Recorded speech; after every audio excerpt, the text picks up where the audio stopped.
બારડોલી ખાતે સ્વામી વિવેકાનંદ ગુજરાત રાજ્ય યુવા બળ દ્વારા વિવેકાનંદજીની પ્રતિમાને પુષ્પાંજલિ અર્પણ કરવામાં આવી।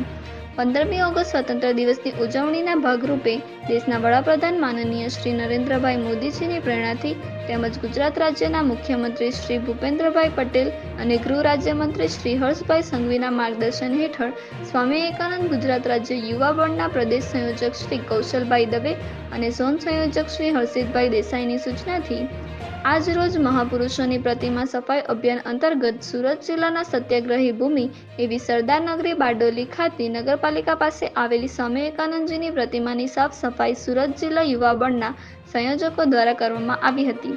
તેમજ સૂતરની આંટી પહેરાવી વિવેકાનંદજીની પ્રતિમાને પુષ્પાંજલિ અર્પણ કરવામાં આવી હતી। આ કાર્યક્રમમાં સ્વામી વિવેકાનંદ ગુજરાત રાજ્ય યુવા બળના ઝોન સંયોજક શ્રી હર્ષિતભાઈ દેસાઈ, જિલ્લા સંયોજક શ્રી રાજનભાઈ વરિયા સહિત યુવા બળના સુરત જિલ્લાના યુવા બળના તમામ મંડળના સંયોજકો ઉપસ્થિત રહ્યા હતા। રિપોર્ટર ભગતસિંહ ચૌહાણ, ભારત દર્શન ન્યૂઝ, સુરત, ગુજરાત।